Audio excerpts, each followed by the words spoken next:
온 땅에 주인 되신 주님이 내 이름 아시며 사랑만 돌보네. 어둠을 밝히시는 새벽별 밤하늘은 내 맘 주의 길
사랑하는 하나님, 오늘 하루도 변함없이 새로운 하루를 시작하게 됨을 감사드립니다. 우리의 인생과 모든 만물은 마지막이지만 처음과 나중 되신 하나님을 기억하며 끝이 있고 한계가 있는 이 땅 가운데서도 늘 새로운 소망이 있음을 기억하고 하나님의 이름을 찬양합니다. 갑작스러운 코로나 변이 확산으로 멈칫하게 되는 순간을 경험하게 되기도 하지만 멈추지 않는 하나님의 사랑과 저희 가운데 들려주시는 하나님의 음성을 더 가까이 들어보며 세상이 알 수 없는 그 평안으로 이 예배를 드립니다. 정보의 홍수와 염려와 두려움의 홍해를 갈라내게 하는 하나님의 말씀을 상고할 수 있도록 하나님과의 영적 거리가 더욱더 가까워지는 시간 되도록 그리고 저희 마음이 더욱 굳건히 지켜질 수 있도록 도와주세요. 저희 특별 예배가 연기되게 되었습니다. 그러나 기도하고 준비하던 과정 가운데 만져주신 하나님의 손길을 누립니다. 가장 좋은 시간에 다시 저희를 모아주시고 놀라운 은혜로 채워주실 것을 믿고 기대합니다. 하나님, 지금은 예배하는 시간입니다. 혹시 저희 마음 가운데 거리끼는 마음이 있다면 온전히 회개하고 정결한 마음으로 하나님을 만나는 복을 누릴 수 있도록 도와주세요. 말씀을 전하시는 목사님을 성령께서 강력하게 붙들어 주시고 그 입술을 주장하여 주셔서 듣는 귀와 좋은 밭의 마음으로 하나님의 음성을 들을 수 있도록 은혜 내려주세요. 이 시간 가운데 함께하여 주셔서 감사드립니다. 예수님 이름으로 기도드립니다. 아멘.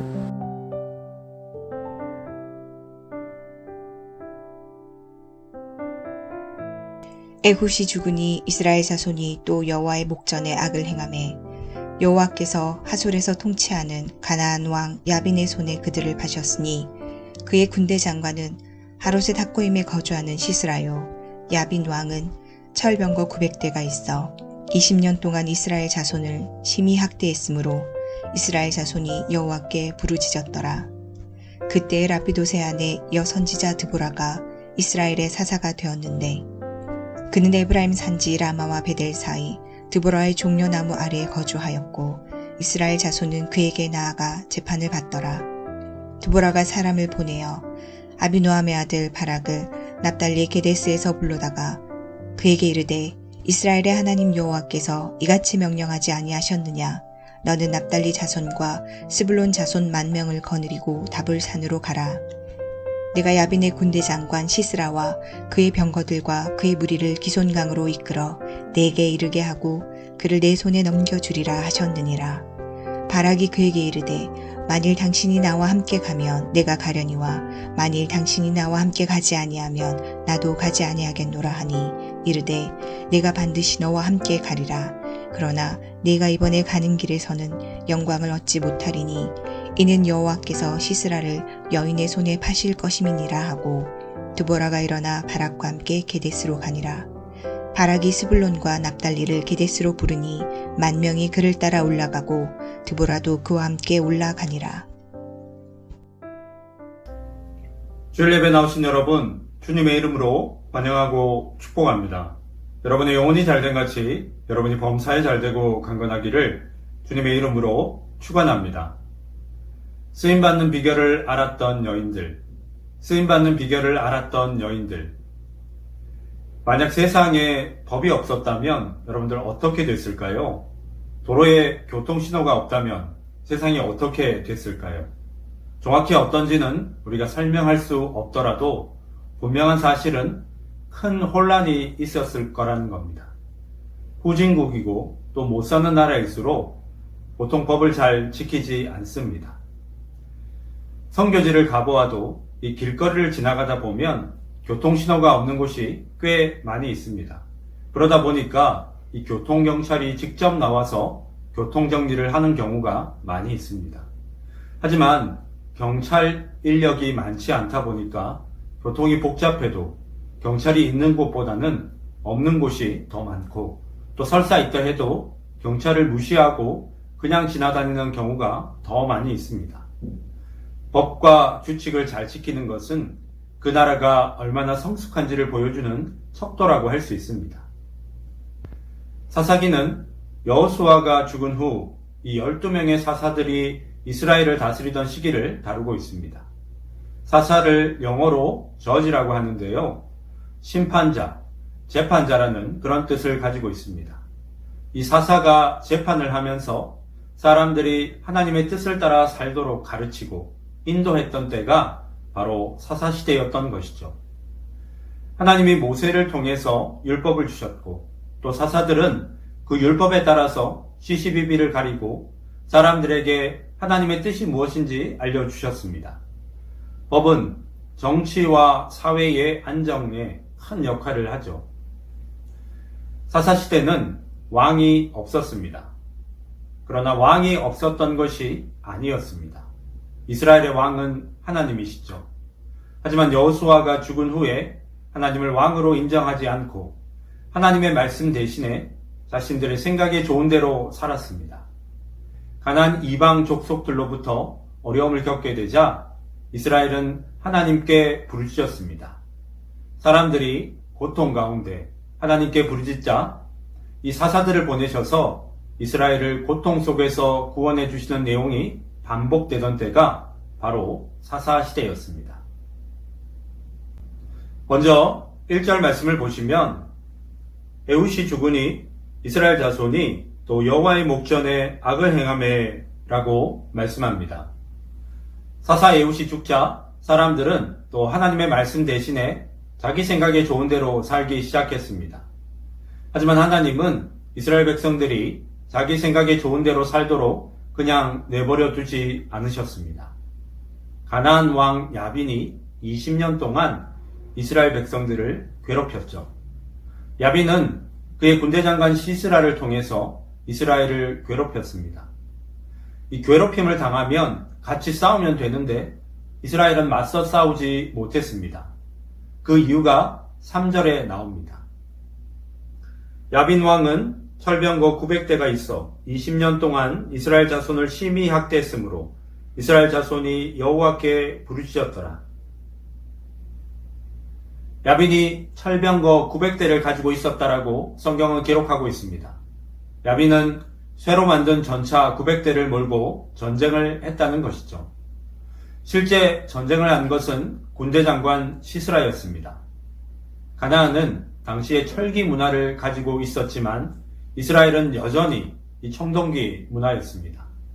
이스라엘은 야빈 왕과 전쟁을 해도 무기에서 이미 이길 수 없었던 것이죠. 마치 적군은 총을 들고 싸우는데 이스라엘은 칼을 들고 싸우는 것과 마찬가지였습니다.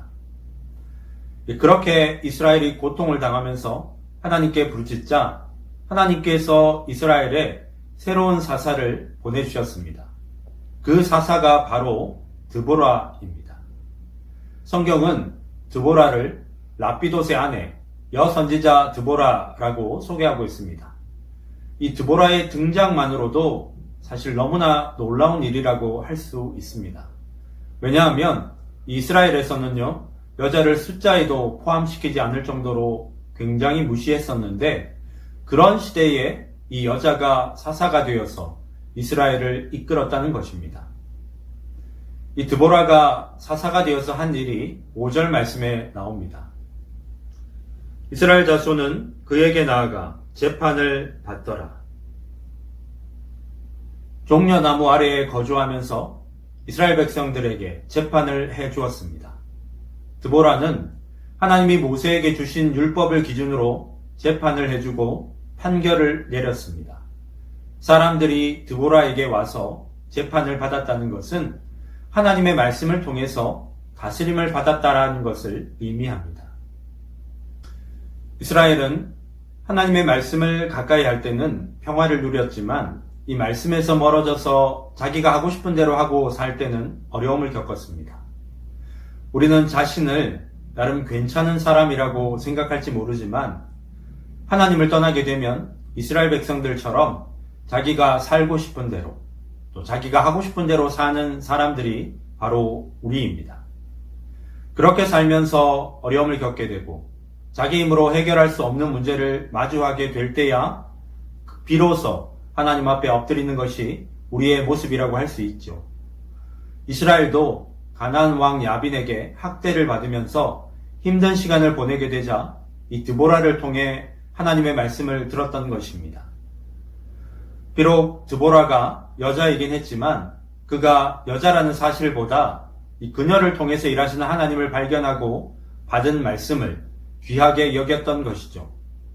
문제를 통해서 결국 하나님의 다스림을 받아야 한다는 것을 깨닫게 된 것입니다. 당시 문화에서 이 여자가 사람들을 재판하고 다스리는 일을 했다는 것은 사실 놀라운 일이라고 할 수 있습니다. 이스라엘이라는 나라는 능력이 있다고 해서 이 성별에 상관없이 지도자가 될 수 있는 그런 환경이 아니었기 때문입니다. 여자는 숫자를 셀 때도 포함시키지 않을 정도였습니다. 그런 시대에 이스라엘을 이끄는 지도자의 역할을 이 여인 드보라가 감당했다는 것이죠. 여기서 우리가 살펴봐야 하는 또 한 사람이 있습니다. 바로 바락이라는 사람입니다. 이 드보라가 사람을 보내어 바락을 데려와서 하나님의 말씀을 전했습니다. 드보라는 바락에게 이 납달리와 스불론 지파에서 10,000명을 이끌고 다볼산으로 가게 되면 하나님이 야빈의 군대 장관 시스라와 그의 철병거를 바락의 손에 붙여주실 것이라고 하셨습니다. 바락이 군대를 이끌고 가서 진을 치고 기다리기만 하면 하나님께서 적들을 끌어와서 바락의 손에 넘기실 것이라고 작전까지 알려주셨던 것이죠. 싸움도 하지 않고 전쟁에서 어떻게 이길 수 있을까요? 라고 생각할 수 있지만 기드온이란 사사도 미디안과 싸움을 하지 않고 전쟁에서 승리한 기록이 있습니다. 결국 바락이 싸움을 하지 않아도 이 전쟁에서 이기고 이스라엘의 모든 사람들이 주목하는 사람이 되는 것은 시간 문제였던 것입니다. 땅 짚고 헤엄치고 누워서 떡 먹기였습니다. 다볼산으로 사람들을 데리고 가기만 하면 하나님이 다 알아서 해주실 것이기 때문이죠. 그런데 바락이 그냥은 못 가겠다며 조건을 내걸었습니다. 8절 말씀을 보시면 당신이 나와 함께 가면 내가 가려니와 만일 당신이 나와 함께 가지 아니하면 나도 가지 아니하겠노라 라고 말씀합니다. 하나님께서 바락에게 이 놀라운 승리를 약속하셨지만 바락은 드보라가 자신과 함께 다볼산에 가는 것을 조건으로 내걸었던 것입니다. 아마도 바락은 하나님이 드보라와 함께 한다고 생각했기 때문에 드보라와 함께 있어야지 하나님의 은혜를 받을 수 있다고 생각했던 것 같습니다. 바락의 말을 듣고 드보라는 이 바락과 함께 가겠다라고 합니다. 9절 말씀을 보시면 이르되 내가 반드시 너와 함께 가리라. 그러나 내가 이번에 가는 길에서는 영광을 얻지 못하리니 이는 여호와께서 시스라를 여인의 손에 파실 것임이니라 하고 드보라가 일어나 바락과 함께 게데스로 가니라 라고 말씀합니다. 드보라는 바락과 함께 가겠다고 약속하면서 굉장히 의미심장한 말을 합니다. 적군의 장군을 죽이는 일은 바락이 아니라 어떤 여자의 손에 맡기신다는 것이죠. 전쟁에서 싸움이 언제 끝날까요? 제일 힘이 세거나 제일 높은 사람이 죽으면 끝나게 됩니다. 그러니까 제일 힘이 세고 높은 지위의 사람을 죽이는 것은 전쟁에서 영웅이 되는 것이라고 할 수 있습니다. 하나님은 그 영광을 바락에게 주신다고 하셨는데도 이 바락이 드보라와 함께 가야 한다는 조건을 붙였던 것이죠. 드보라는 같이 가기는 하겠지만 시스라를 죽이는 일을 바락이 아닌 한 여인이 하게 될 것이라고 했습니다. 실제로 다볼산에서 바락과 전쟁을 하다가 이 시스라가 패하게 되고 도망치다 어느 장막에 숨게 됩니다. 그리고 그 장막에서 시스라는 야엘이라는 여자의 손에 죽게 됩니다. 잠시 잠이 든 사이에 야엘이라는 여자가 텐트를 칠 때 쓰는 말뚝을 머리에 박아서 죽였던 것이죠. 오늘 말씀에 보면 드보라와 바락의 차이점을 볼 수 있습니다. 하나님이 사람을 사용할 때 다른 사람보다 낫거나 우월한 사람을 쓰시는 것이 아닙니다. 하나님은 능력을 찾으시는 것이 아닙니다. 하나님은 순종하는 사람을 찾으십니다. 머리로는 이해가 되지 않더라도 받은 말씀에 믿음으로 순종하는 사람을 하나님께서 사용하십니다. 하나님이 사용하신 사람들 가운데 능력이 없어서 실패한 사람은 없었습니다. 하지만 순종하지 못해서 실패한 사람들은 너무나 많았습니다. 사사 드보라나 시스라를 죽인 야엘이라는 여인은 이스라엘이라는 사회에서 이 여자라는 약점을 가지고 있었습니다. 사회적으로도 인정받지 못하고 무시당하는 사람이었습니다. 그런데 하나님은 남자인 바락 대신에 드보라와 야엘이라는 여인을 사용하셔서 전쟁을 승리로 이끌게 하셨던 것이죠.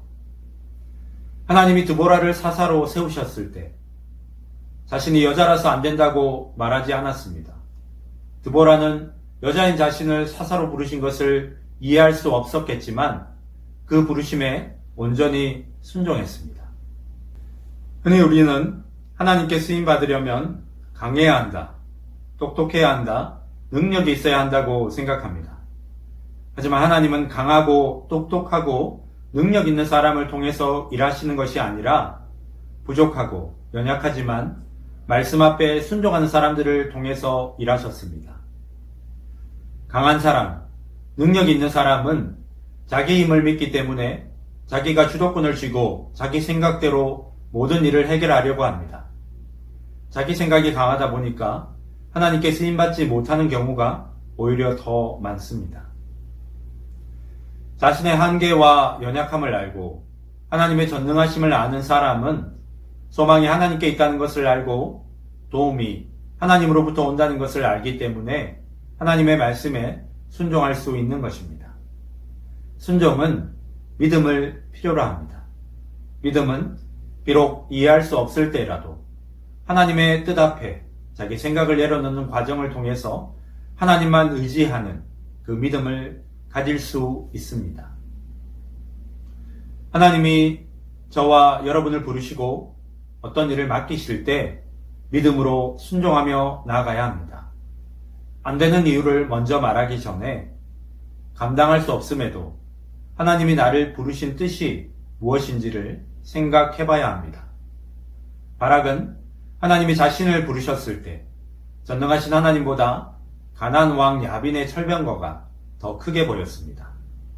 자신은 철병거와 같은 무기가 없으니 전쟁에서 패할 거라고 생각했습니다.